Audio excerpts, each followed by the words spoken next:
চারিদিকে রয়েছে নিস পাথর, আর ঠিক মাঝখানে তৈরি হয়েছে এই গাছটি। যেমনটি এই গাছটাকে দেখাচ্ছি তেমনই পুরো পাহাড়ে বিক্ষিপ্তভাবে যত গাছ রয়েছে সমস্ত গাছ পাথরের খাঁজের মধ্যেই তৈরি হয়ে গেছে, জন্ম নিয়েছে। কিভাবে? পুরো পাহাড় মানেই যে সেখানে পাথর তেমনটা নয়, স্থান বিশেষে ছোট ছোট চামচের মতো সয়েল আছে।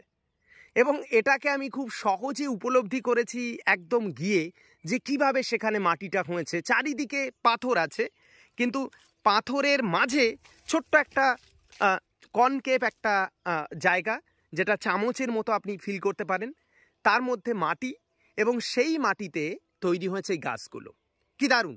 এবং এখানকার উদ্ভিদের এই অভিযোজন ক্ষমতা রয়েছে যে এরা কিন্তু শেকড়কে বিভিন্ন দিকে, পাথরের মধ্যে বিভিন্ন দিকে কিন্তু এদের বাহিত করে। এবং এরা জল যখন পাহাড়ে হয়, জলের ধারা যখন বয়ে আসে, তখনই এরা সাফিসিয়েন্ট জল পায়, সারা বছর পায় না। এবং পাথরের কোনায়, বিভিন্ন কোনায় জল কিছুটা জমে থাকে, সেই জল থেকেও এরা কিন্তু এদের যে প্রয়োজন সেটা মেটায়। এবার এই গাছটাকে কেন আমি দেখাচ্ছি, এই গাছটা এবং এই পাশের নিচ পাথরটাকে যদি আমরা দেখি, দেখুন এই যে পাথরটা, এই পাথরটা ফেটে গেছে কেমন যেন অন্য রকমভাবে, মানে আর পাঁচটা পাথর থেকে আলাদা। এবার তার কারণটা কি? এই গাছটা এত বড় গাছ, এই গাছটাকে নিজেকে দাঁড় করিয়ে রাখার জন্য, এটা পলাশ গাছ, প্রচুর শিকড় বিন্যস্ত করতে হয়েছে। এবং সেই শিকড়গুলো আমরা যেমন বাড়িতে যখন কনস্ট্রাকশন করি তখন আশেপাশে গাছ রাখলে সেটা কেটে দিই, কারণ আমরা জানি তাহলে সেটাকে দুর্বল করে দেবে।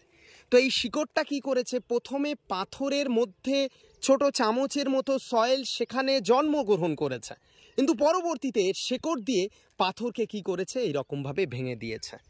পাথরকে ভেঙে দিয়ে দুর্বল করে দিচ্ছে, এবং ভবিষ্যতে এই পাথরটা কিন্তু পুরো বিভক্ত হয়ে খুলে যাবে। তো এই রকমভাবেই যে আশ্রয় দিল, সেই আশ্রয় দাতার চারপাশেই সে শিকড় বিন্যাস করে আস্তে আস্তে তাকে দুর্বল করে দিচ্ছে, এবং এই জায়গাটায় পরবর্তীতে গাছটা প্রাধান্য পেয়ে যাবে এবং পাথরগুলোকে টুকরো টুকরোভাবে খুলে দেবে, এবং আলটিমেটলি দেখা যাবে যে গাছটা নিজে এখানে প্রাধান্য পেয়ে যাবে। যেমনটা আমরা এখানে শিকড়ের যে অবস্থান সেটা দেখে বুঝতে পারছি।